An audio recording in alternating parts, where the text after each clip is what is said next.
Hey guys, we are beginning chapter 7 called Birth and Surrender. Many times I've thought about the difference between the labors and deliveries of my two daughters. Such a difference, and it was only because I had Mrs. in front of my name. That's all. I was the same person. I was still with the same jerk guy. I was not rich. I did not have a degree. The only thing that changed was Mrs. That was it. And they treated me like a human being. After the birth of my first child, I had nothing, not even a piece of paper. You walked out of the hospital with whatever memories you had and the sketch marks on your body. That's it. There's no piece of paper. Nothing. It was as if it never happened. Christine. When a young woman in a maternity home went into labor, she was often sent to the hospital in a cab. Sometimes a house mother or a nun accompanied her as far as the hospital door, but they rarely stayed. There was little hand-holding through labor, and certainly no family celebration after the birth of the baby. Most of the girls labored alone. The majority knew little about what to expect physically or emotionally from childbirth. They had no idea what labor or delivery would be like, and they were stunned when nurses came to prep them by shaving their pubic hair and giving them an enema, a common practice at the time. It was an incredibly frightening and lonely experience, and in some cases, cruel and dehumanizing. I was not in any way prepared for labor, delivery, or for how I would emotionally feel. Nobody told me that the doctor had given orders that I was not to see the baby. I was beside myself, screaming at them. Let me see my baby. Let me hold him. To stop me from screaming, they finally let me touch my son's cheek. I had no idea how intensely I would want to touch that baby. I just wasn't prepared for how desperately I wanted to hold that child and just feel him and cradle him. Glory. They took me into the labor room and I labored for hours and hours. They put me in a room, turned off the lights, closed the door, and left me to labor by myself. I just wanted someone there with me because I was so frightened. I was young and I was in so much pain. I remember praying to God, please let this be over. I'm sorry. I'll never do this again. You barter all these things. Being Catholic or being human, actually, I was allowed to hold her just once. They didn't want you to bond at all with the baby. Some women chose to not see their babies. I just could never imagine that. I wanted to see that face. I'll never forget it as long as I live. You never forget that face. Carolyn 1. Some of the young mothers were given the choice early in their pregnancy to see or hold their babies once they were born. Others were advised not to, or were told that it was against the policy of the maternity home, agency, or hospital. Another part of the agreement with the doctor was that I would never see this child. For the first time, I felt the first bit of labor. I would immediately be put out so that I would have no memory of labor, delivery, or anything. And that was supposed to make it easier for me. I begged them to please let me see my baby. So they told me I could see the baby for a minute. I walked down to the nursery and they pulled up the shade. And they moved the crib, not right in front of the window, but where I could see it. I said, oh my God, she is the most beautiful. She was regal looking is the word. And it was just the fastest minute because then they said, you have to go back to your room now. And somebody pulled the shade. Kathy. In some cases, parents tried to persuade their daughter not to have any contact with their child. A few women declined on their own because they felt it would be too difficult to see their child and then let go. Some saw their newborn baby only through the glass of the nursery window. My father had said, don't look at the baby, but I went to that nursery and I said, which one is mine? He is in the back and he was crying, screaming. I could see his arms wailing and I had the biggest urge to run into that nursery and pick him up. But my father told me not to hold that baby, not to look at the baby because it never happened. It never happened. I didn't have a baby. Cheryl. So as we've spoken about before is that babies need to bond with their mother, their biological mother. They call the first 3 months the fourth trimester for a reason. So during this time, and often a lot of people don't realize that this blank slate theory is disproven, but people assume that if the bio mom doesn't bond with the baby, that the baby won't remember, right? and that the baby will be able to bond with their adoptive parents.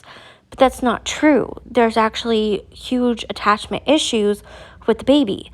So not only is there an urge for the baby to have the bio mom, there's a huge urge from the bio mom to be with the baby. You can't get rid of this. It's natural. And you can't nurture it out of, it's just not possible to, nurture versus nature. Nature always wins. It really does. So just putting it out there. Institutions that limited or forbade contact worried that it would initiate a bond that would make surrender more difficult, implicitly disregarding the fact that a bond had already been developed during the preceding 9 months. All through my pregnancy, when I see the counselor at the agency, she encouraged, don't get attached. Don't think of it as your baby. After my daughter found me, this was one of the first things she asked me. She said, do you think you bonded with me?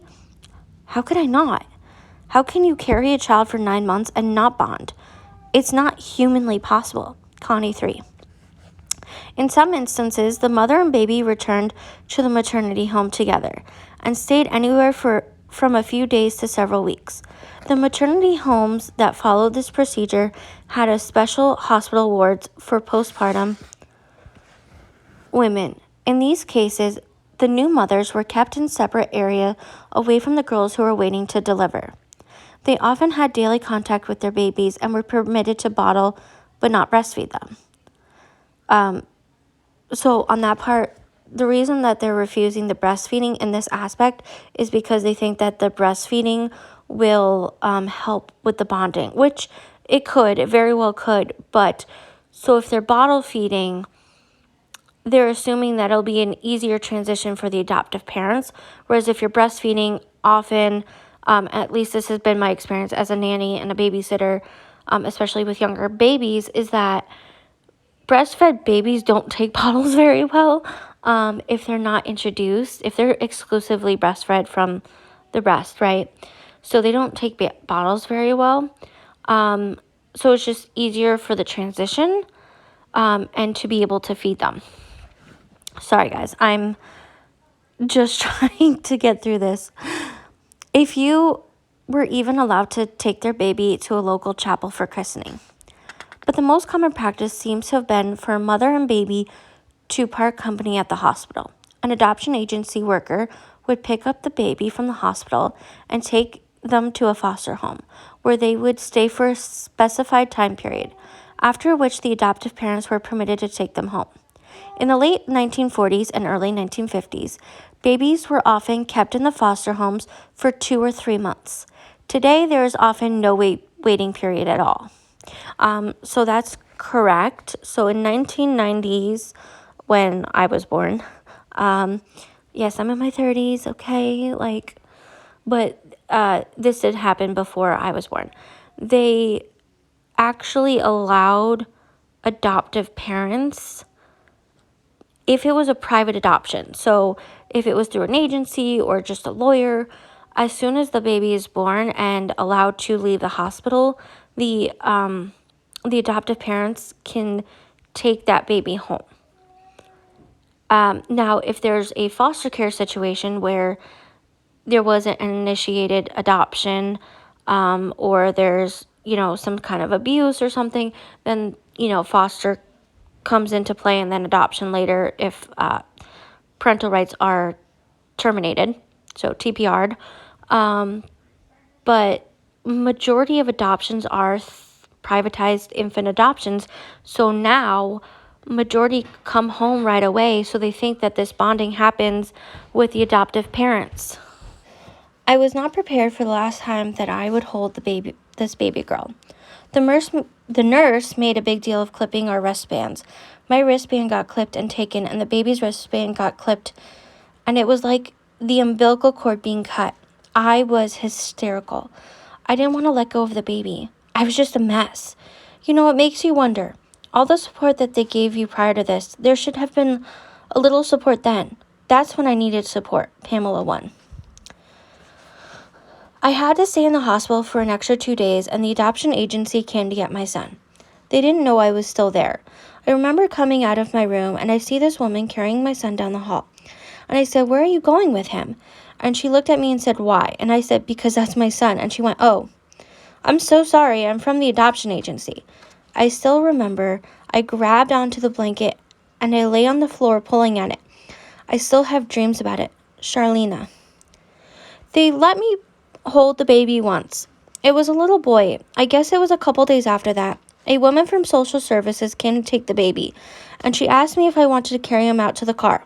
That was a big mistake. I shouldn't have done that, but I wanted to. I guess I did something really stupid. I don't know, but when he was in the car, I just let out the most blood-curdling scream. It's that primal wound for the birth mom. We talk about, we read the primal wound, right? So you guys can go back and listen to my reading of that. They have section for the birth mom. But,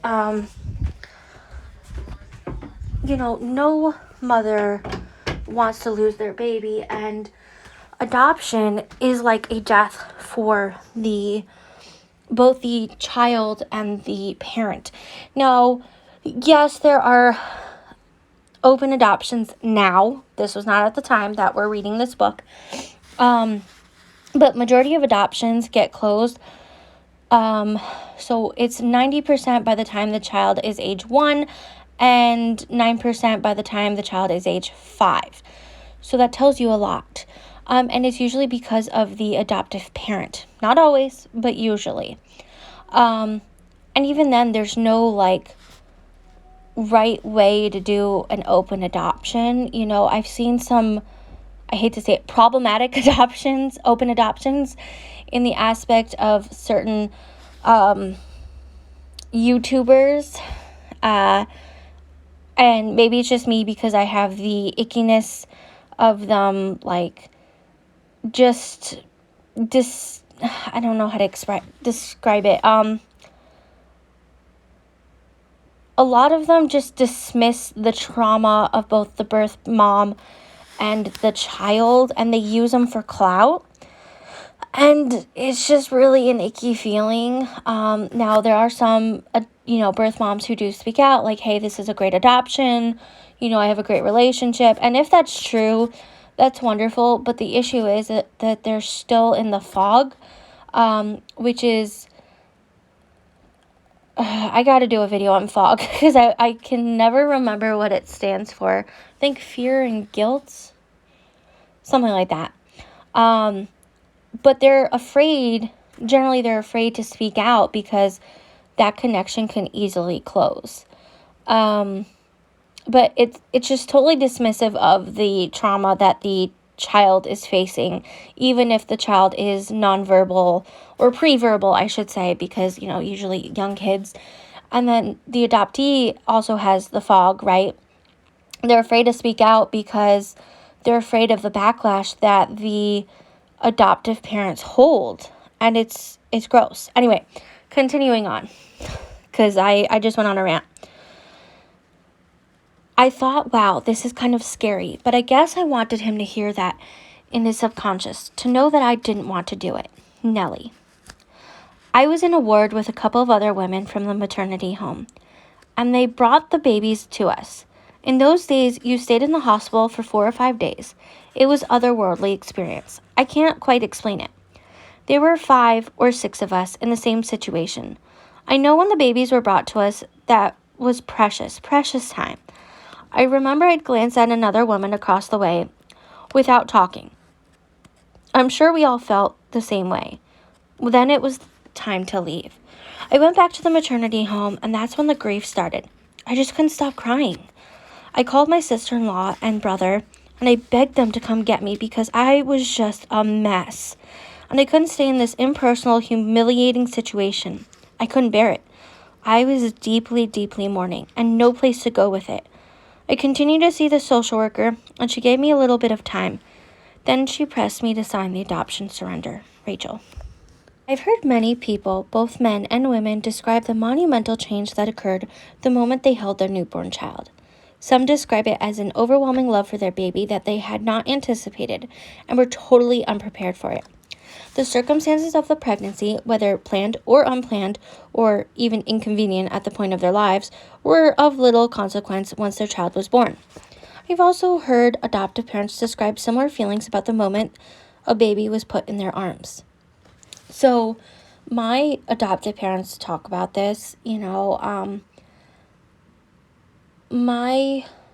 I think it was my adoptive dad, when he held me, my mom always, or they both say, the way that you looked up at me and the way that you smiled, I just knew that it was meant to be.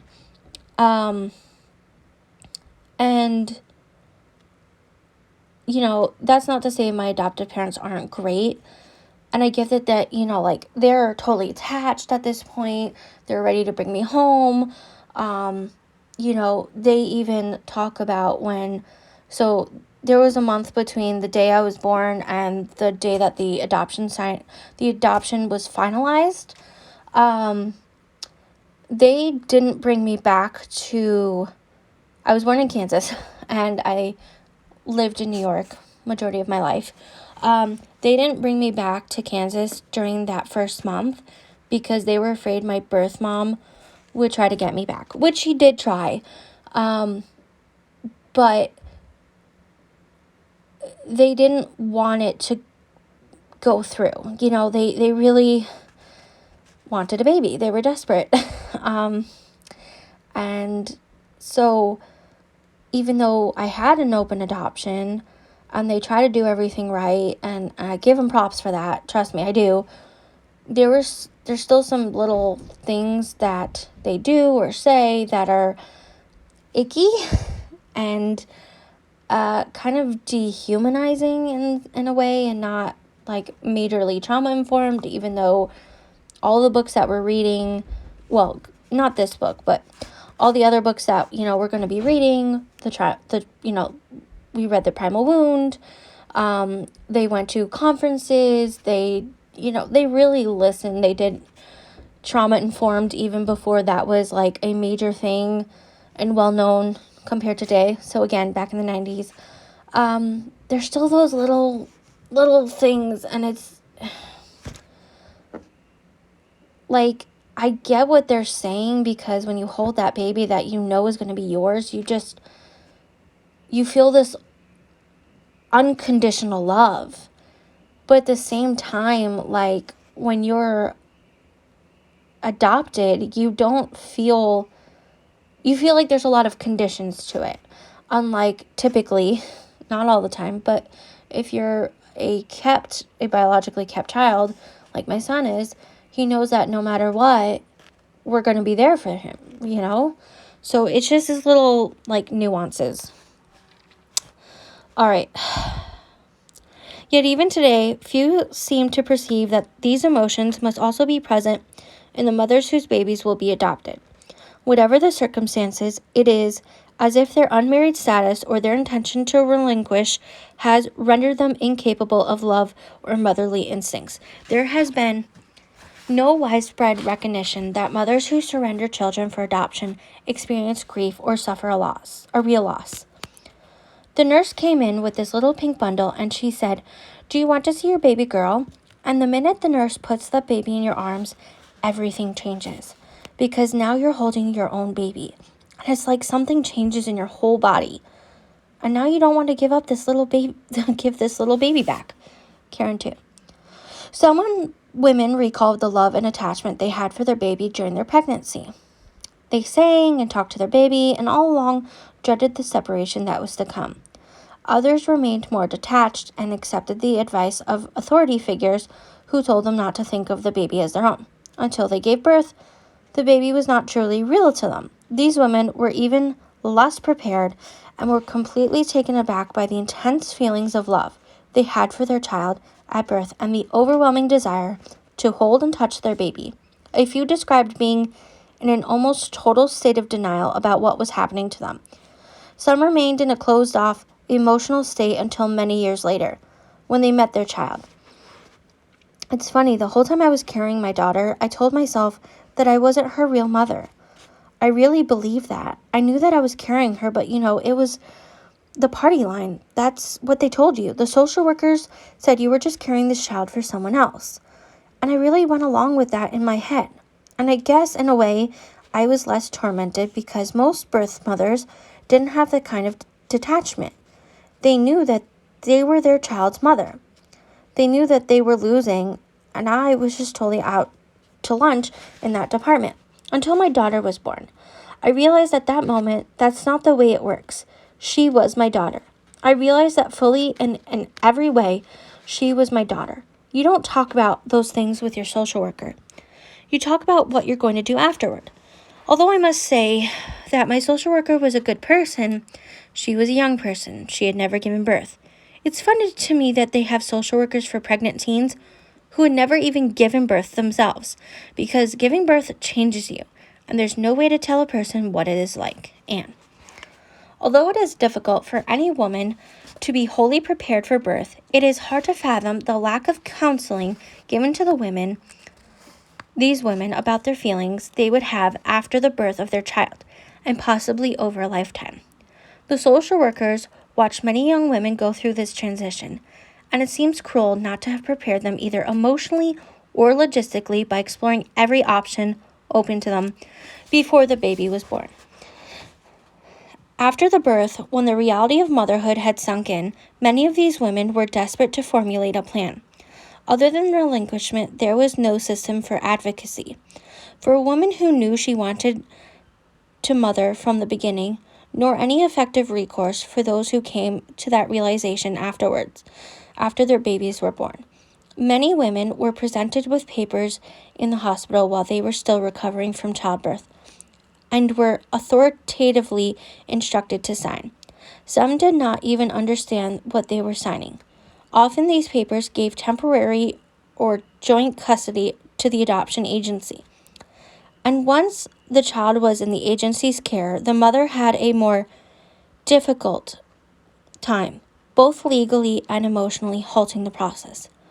Though each state did have a set time period during which the mother could revoke consent, as they still do, many women who announced that they had changed their minds or who asked about having more time to decide were not informed of their legal rights, but were told it was too late. The only staff person most of them had to turn to was the caseworker, and most of these were strong advocates for surrendering. And that still happens to this very day. You're not told how long you have. Every state varies. Some are 6 weeks, some are a month, some are like 6 days. It's something that I think we really should discuss. But, it's not fair to the child. It's not fair to the bio mom. And even when they know their rights, their legal rights, right, which is rare for that to happen, again, my birth mom being one of them, they're still manipulated, whether it's by the courts or by the adoptive parents or by the agencies or by the lawyers or by, it could be family, to surrender the child. They will coerce everyone, every possible thing and break them down, making them feel like these awful women for,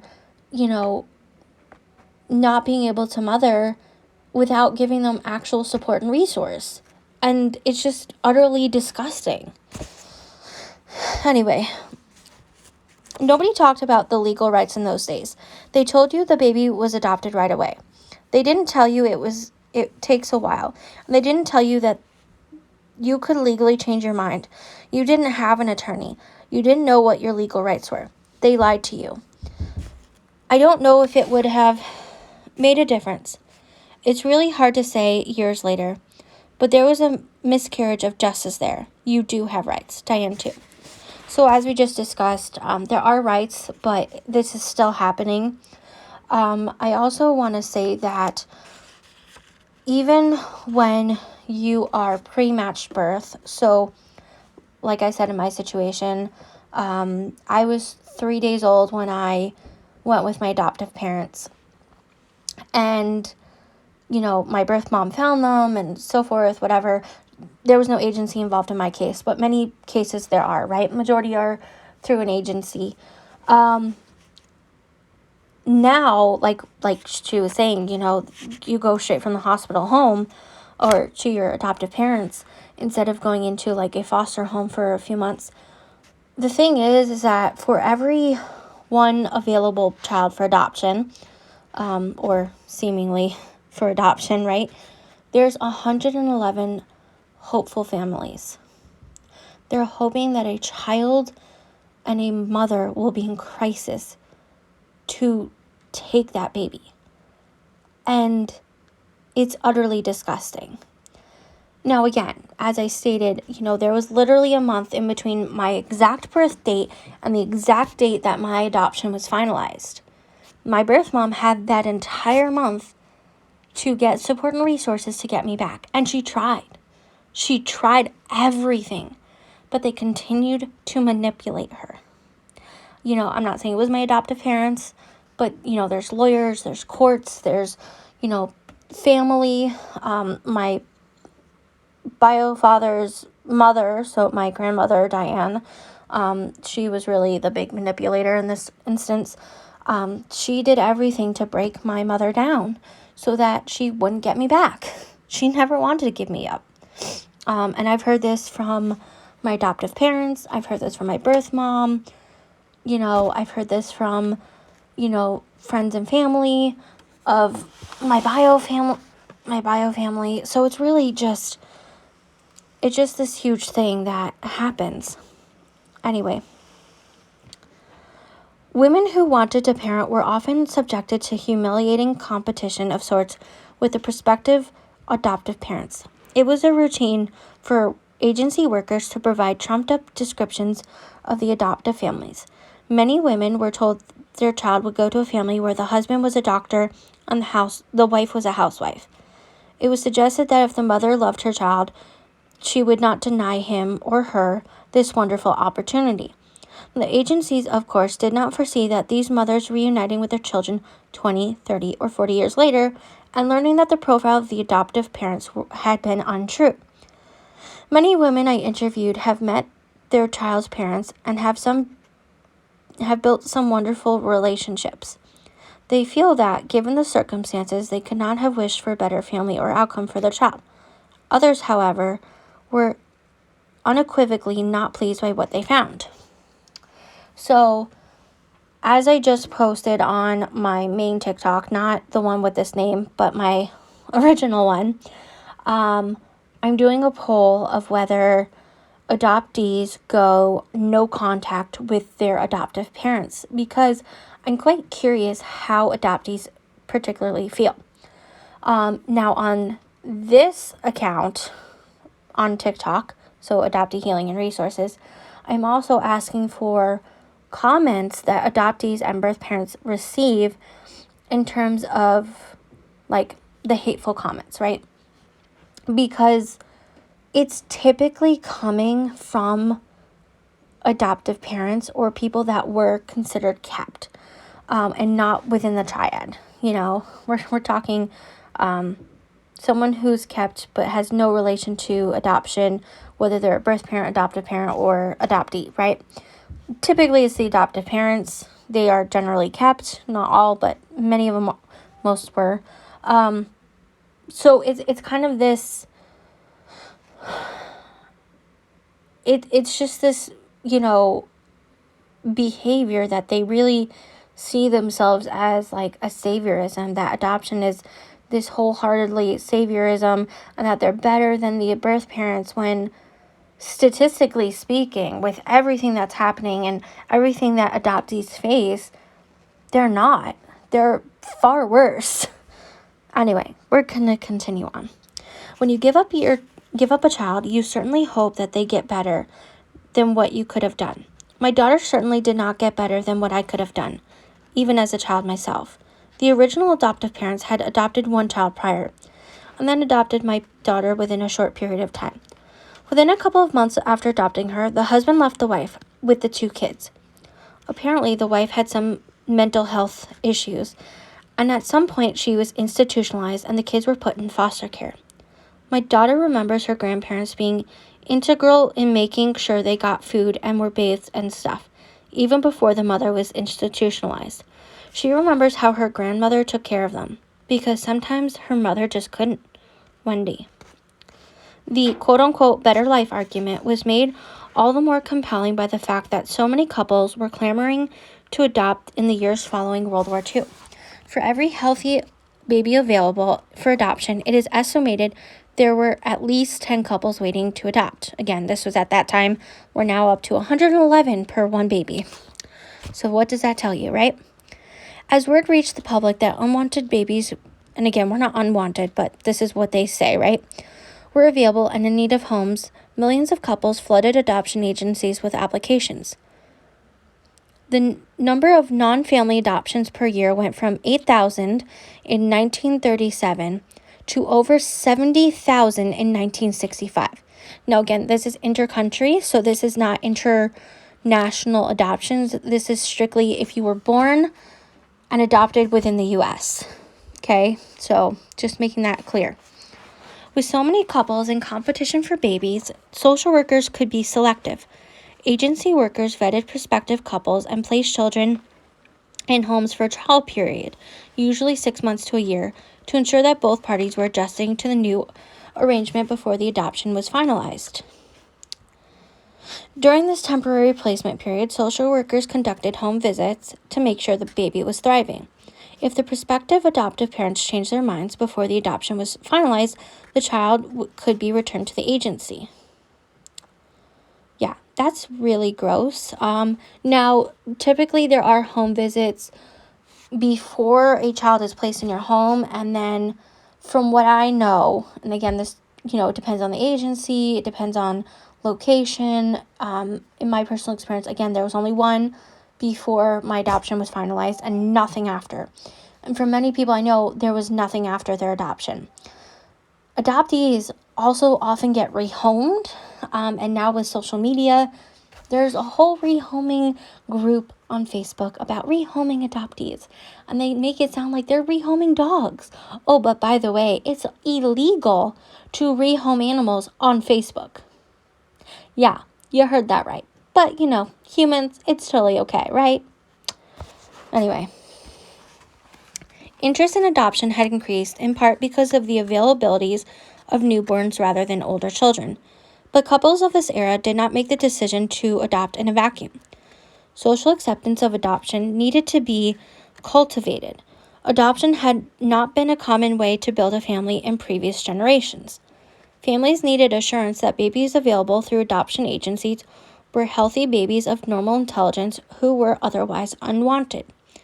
Again, we were not unwanted, and someone had posted a correlation.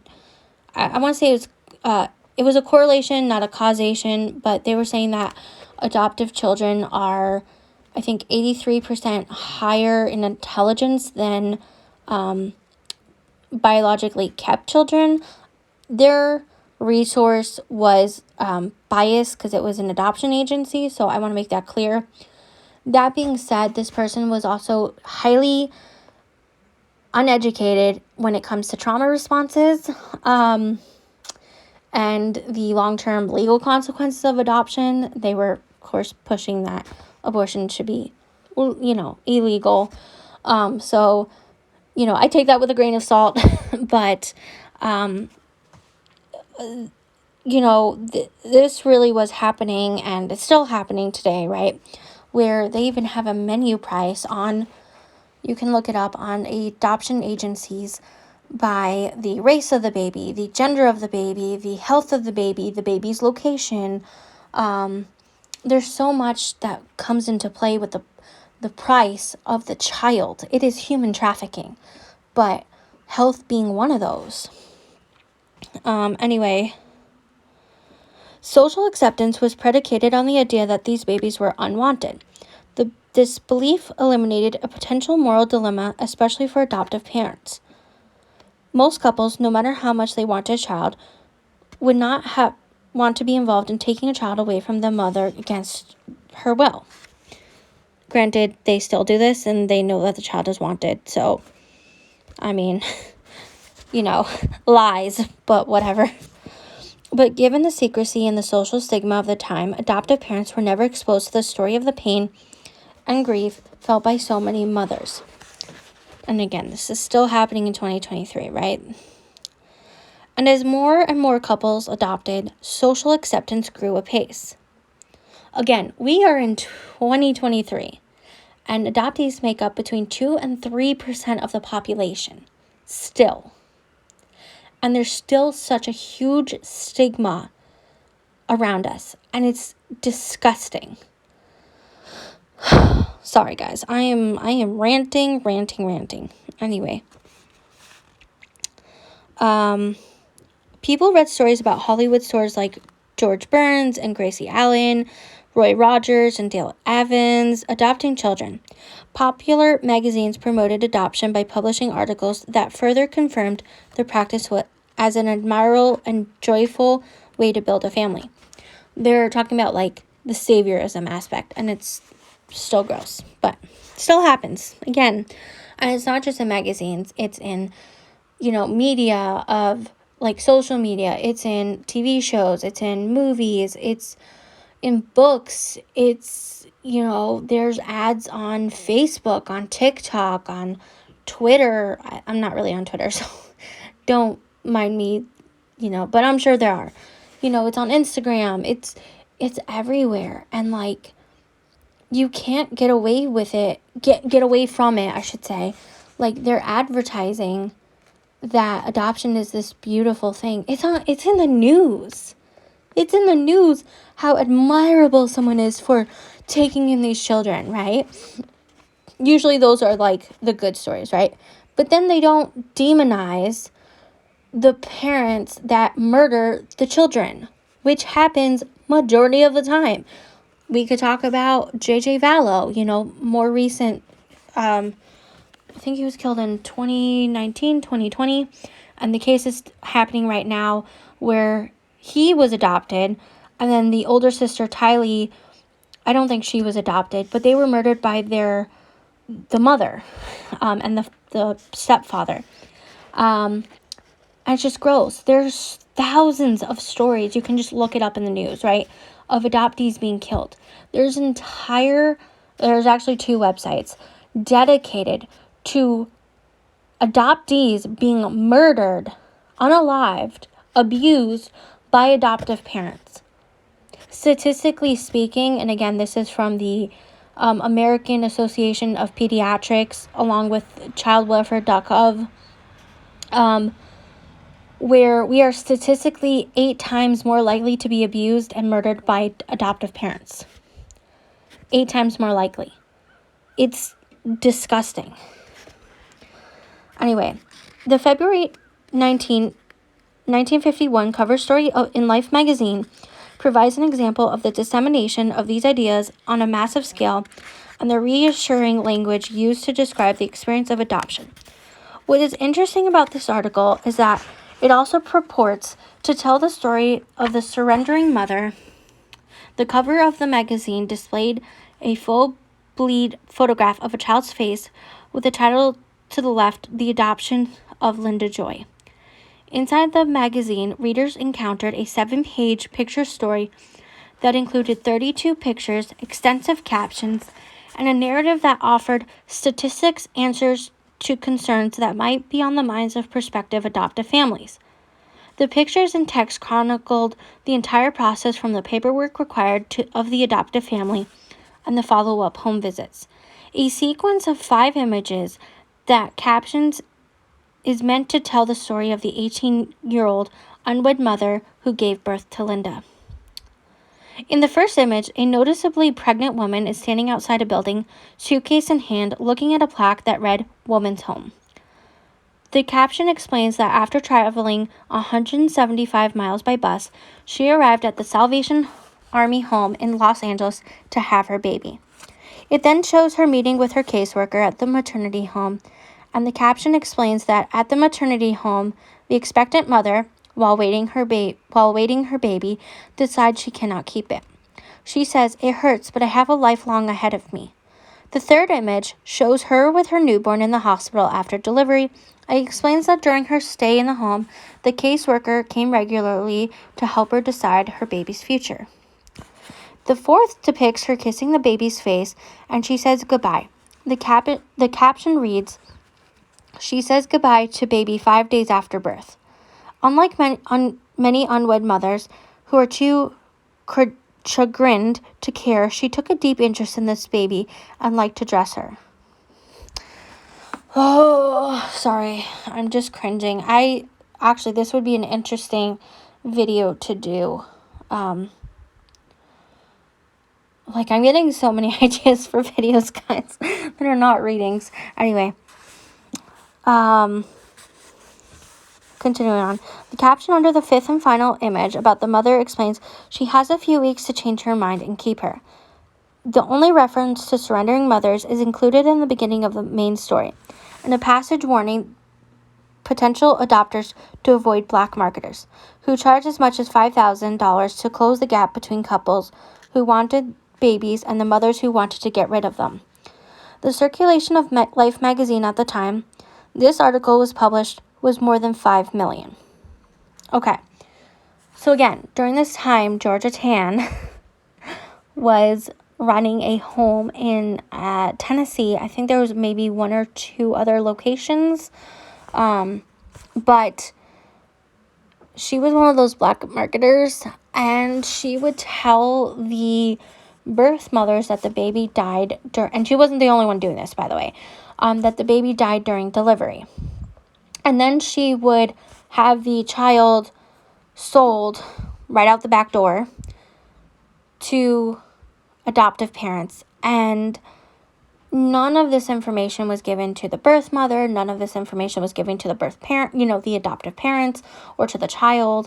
And then it was later found out, when kids start asking questions, or now, as Ancestry DNA and 23andMe started getting popular, more and more people started finding out that they're adopted because of these DNA searches, or because, slowly there are states that are opening up records, or, the death of an adoptive parent, where they find records and they're like, oh my God, I never knew this. I've heard stories like that too, unfortunately. And then they go searching to find out the information. So there's quite a lot of information out there about the harms. Anyway, we're going to continue on. A close reading of the feature reveals much about a series of assumptions that came to be commonly held during this time. First, the pregnant woman arrives alone by bus. She was not driven to the home by her family or boyfriend, who may later have a change of heart and come to claim her and the baby. Second, she has reached this decision on her own and has based it on the fact that she has a long life ahead, which clearly suggests that she does not want to burden herself with a child at this point in her life. Third, she acknowledges that it hurts. But the simple phrase, "it hurts," does not adequately convey a life-defining decision or indicate any real depth of feeling. Fourth, the caseworker helped, quote-unquote, but does not pressure her about her decision. Fifth, unlike many unwed mothers, she has a deep interest in the baby. In other words, many other unwed mothers do not have a deep interest in their babies. Evidence of her deep interest is that she likes to dress the baby. This observation makes her seem shallow and immature. If the only evidence of the mother's deep interest in the babies is dressing her, perhaps she likens motherhood to playing with dolls. 6. The story indicates that she has an opportunity to change her mind. This phrase reinforces the predominant view that the decision was made by unwed mothers at the time was a personal one, that they simply made a calculated choice to keep or not keep their baby. So as Ann Fessler is breaking this down, that this story was very fluffed up to liken adoption as this saviorism, and that babies are unwanted, and there's this whole social stigma of the unwanted child, right? This still happens today, unfortunately. But also, I want to note that the birth mother, if she even said these things, again, I wasn't there, I wasn't born, wasn't there at the, interview and all that. And during this process, I'm going to assume, and educational assumption here, that the birth mom is deep in the fog. Again, we talked about what that means, fear and guilt. There's a huge social stigma around it, and she has to have this fluffy air about her for this story to make it seem like it's a good thing, right? Instead of telling the truth, because she would have gotten in trouble. So, I would love to see if there's a follow-up on this, because that would be quite interesting. But anyway, we'll go over that. Where was I? The scenario presented suggests that the mother made an uncomplicated decision that was not influenced by outside forces such as social, economic, or family pressures. It is presented as a matter of her deciding whether she prefers to parent or not. She is given time to change her mind, and the implication is that if she does not keep her child, she will ultimately belong to the same category as the mothers mentioned who, quote unquote, wanted to get rid of their babies. I don't think any mother really wants to get rid of their babies. As I've said, statistically, I've seen it range from 98 to 99% of, pregnant moms who, ended up having to go the adoption route. They wanted a parent. And again, I still think in that 1 to 2% where they admit that it was something that they chose, that they're still in the fog. I could be wrong. Of course, there's probably the 1 or 2 people, 5 people, whatever, that are the exception. But that being said, I still think it's less than 1 to 2%. My point being, the scenario presented suggests that the mother made an uncomplicated decision that was not influenced by outside forces such as social, economic, or family pressures. It is presented as a matter of her deciding whether she prefers to parent or not. She is given time to change her mind, and the implication is that she does not keep her child. She will ultimately belong to the same category as the other mothers mentioned who, quote unquote, want to get rid of their babies.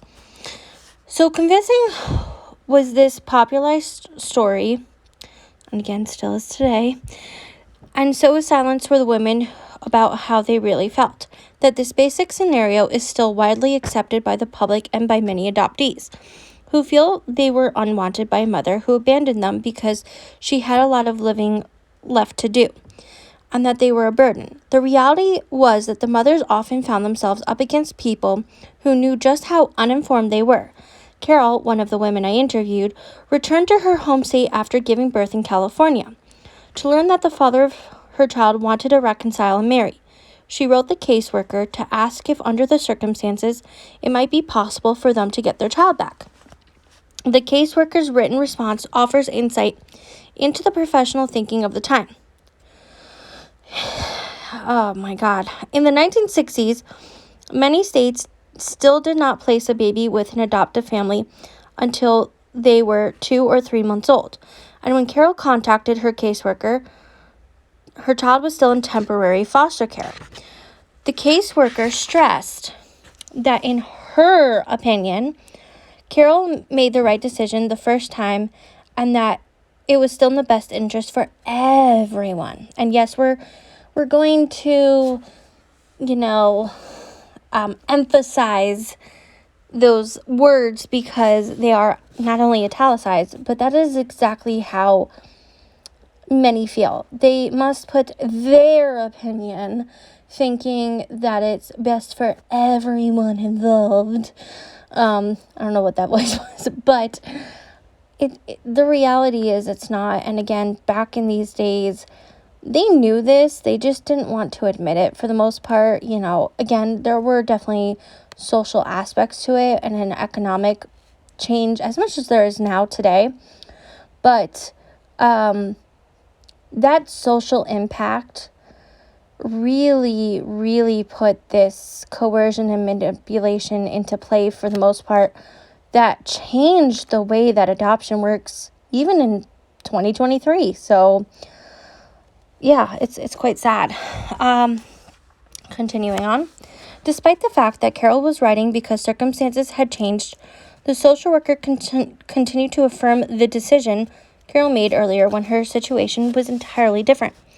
She mentions nothing to Carol about her rights or about procedures for revoking consent. The caseworker writes, I believe it is still the right decision for the baby, for you, as well as your husband-to-be. The baby will be will have a wonderful, stable family who will love her and be able to give her everything. Emotional and financial security. You and your husband-to-be need time to adjust to each other, build a stable relationship, and then start building your family. That is so frustrating. I have no words anymore. Like, the more I read and we discuss adoption and I learn about adoption, even though I'm adopted, and that I've been around adoptees my entire life, the more that I learn myself and I hear other people's stories, the more disgusted I get. And I kind of hope that you guys are with me on this, whether you're part of the triad, whether you're an adoptee or a birth mother or even an adoptive parent. I hope adoptive parents are listening, even though I don't cater to you guys. But really the information I'm giving to you is important because you guys need to hear this just as much as we do. But if you are someone who is considered kept, so you were raised with your biological family, I really hope that you guys are getting an insight onto everything that was and still is happening and our emotions, as adoptees and birth parents, because, again, this is still happening and it's so frustrating. All right, continuing on. Interesting, the letter was typed and dated, but not mailed immediately. Carol contacted the caseworker once again, and she finally responded by writing a little handwritten note at the bottom of the original typed letter congratulating Carol on her upcoming marriage. By the time the letter was actually sent to Carol, her daughter had been placed with an adoptive family. So you guys know why that was, right? Given the gravity and consequences of legal transfer of a human being between natural and adoptive parents, it is surprising that a mother is permitted to relinquish all rights to her child without separate and impartial legal counsel. There is no requirement for social workers to inform the women of services available to them through county, state, or federal agencies. Surrendering mothers were not given clear written information about time limits for revoking consent, which vary from state to state and change year to year as laws are revised. They were not given copies of any of the papers they signed, so they were unable to review them afterwards. Social workers are still not required to provide women with information about state and federal resources that might enable them to keep their child. Okay, so that's true. However, there is a bill that is in the process of being introduced in the House of Representatives. I feel like I've talked about this earlier in the video. And we're going to be talking about it. This is not the first year that they've tried to do this, where the minimum that they have to do is give a brochure with that information. The minimum. Again, this bill has not passed yet. We don't know what this brochure would say, and that is why I'm concerned that this brochure would still give inaccurate information. Agencies are not required to do this. They, and in fact, you can go onto agency websites. They can have all this information, but they still they'll put it to a point where, like, it's hard to find, or they still, like, push the adoption, the manipulative, the coercion portion of it. So it's really, really gross. Just saying. Anyway.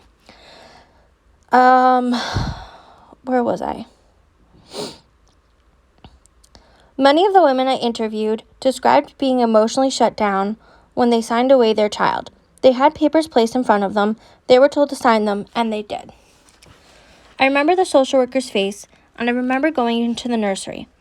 I don't remember having feelings on that day about anything. I just went in, and somebody blah, blah, blah, some words to me, but I don't know what they said. They threw the papers in front of me. I signed them, and I walked out. I didn't read them. I don't know what the woman said to me. I'm sure she was telling me what was in them.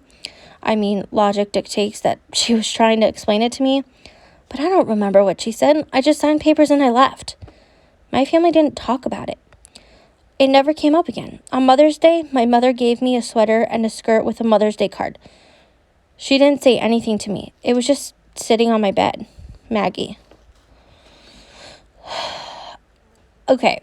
On that end, she's kind of honored by her mother that, there was kind of like a little sign, not much, but a little bit. But most don't even get that as birth moms. So that sucks. Anyway, any of my conversations I had with the social worker before giving birth were basically trying to help me understand why I couldn't keep my son. Afterward, I had to go to the district court in Augusta and sign the papers. The judge was not friendly. He was very businesslike. He put the papers in front of me to sign. I just kind of stood there. Finally, I said, "What happens if I don't sign?" He got very angry with me and said that I'd already cost the poor, honest, hardworking taxpayers enough time and trouble, and if I didn't sign the papers, he would declare me incompetent. How would I like my son to know that about me? Connie won. So they really use the power over these young women to force this. I also want to make note, and I do talk about this in Chosen Children by Lori Carangelo. She tracks the money back, but every adoption that goes forward, the judge makes a $4,000 bonus.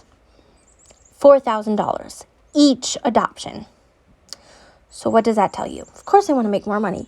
They also tend to get bonuses, and we're going to definitely talk about this in the future. I have to do way more research on this, but the team, I forgot what it is, TTI, so the troubled teen industry, right? So that's when they send them to camps or to certain schools, like parochial schools. Is it parochial schools, or there's another word for it? Kind of like what Paris Hilton went to, being one of those, right? There was a show called Higher Ground. This was back in the 90s, and it was on, I think the station was Wham. It was a Canadian show. It was honestly a great show. You would recognize most of the actors, but it was a troubled teen industry. But it was one of those, right? This is stuff that, like, if you watch Dr. Phil, he often sends these kids to these type of programs, these schools, these camps, all that sort of stuff. That's part of it, and they make money because they're pushing these teens into these, programs that the parents have to pay for, and they end up being pretty expensive, but they get money back from it. It's like kind of like a business. Like, they get bonuses back from those programs because they push X amount of kids into it, a year or a month or whatever their term is. So it's pretty gross on that end too. Again, something that we definitely need to talk about. It is being discussed more and more by kids who have been in these camps and schools, and I do want to highlight that. Please go look into them. Like I said, Paris Hilton was in one. If you guys follow Carlos Dillard, he talks about when he was in one.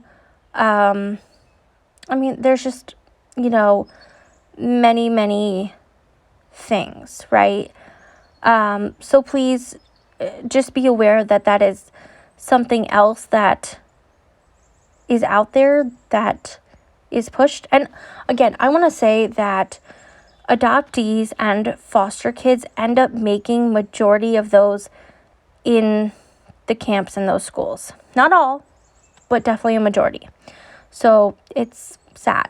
Anyway, continuing on.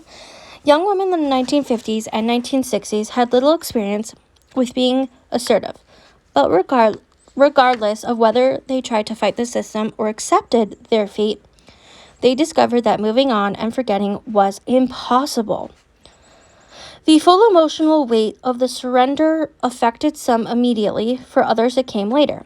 Feelings of loss and grief were compounded by a sense that they had been lied to. Some thought that they had been duped out of their child. The damage in many cases was lifelong, not just for the women, but for the child. These women had not just surrendered a child, they had surrendered control over the most important decision they might ever make to people who they felt did not necessarily have their best interest at heart. The shame was no longer about being single and pregnant. The shame was that they had given away or not fought hard enough to keep their child. One of the questions that came up when you go to court and relinquish is they ask you if you had been coerced in any way. And I thought it was the height of hypocrisy. Of course you're coerced. You're coerced by your parents, who said, don't come home again if you plan on keeping that child. We're not going to help you. You're coerced by everyone around you because of the shame and the lack of acceptance by society and your community. You're not acknowledged as a fit mother because you had sex before marriage. The judge congratulated me on how courageous I was. I was furious that he would tell me it was about courage. It was about defeat. It was totally about shame and defeat, Sue. So that's another point. We always hear one of two false narratives, right? And I say false because that is exactly what it is. We're either unwanted, oh, your parents didn't want you, they chose to give you up, which, again, as we're hearing, they didn't. They were coerced. Or they were so brave and they loved you so much that they wanted you to have a better life. So they were being selfless. And it's just like, can we just acknowledge the truth here? Because I know birth parents don't like hearing either of those, and neither do adoptees. Both are extremely harmful and gaslighting. Just saying that. Yeah. Okay. I stayed in the hospital about 2 days afterward, and then it was this very strange Twilight Zone sort of time. I had to go back to the maternity home to collect my things. Knowing what I knew, I couldn't say anything. They're all happy, happy, happy, chatter, chatter, chatter. And I've experienced this loss. How could you tell people that? So I just became voiceless. I couldn't speak of it. I really just kind of shut down. I went back to Penn State. I started school again in 4 days. I finished school and then I was on to happily ever after. But I wasn't happy anymore. I realized there was something really wrong. And there's a general sense that all mothers who consider relinquishing a child for adoption today have a myriad of options that are more empowered than the mothers I interviewed. To a great extent, this is true. The social stigma of single motherhood has lessened.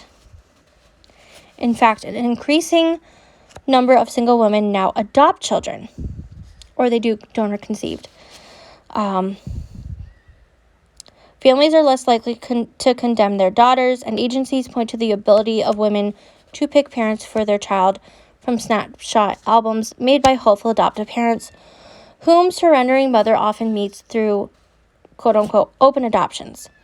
Mothers are able to either remain in contact with their child or receive periodic updates from the adoptive parents.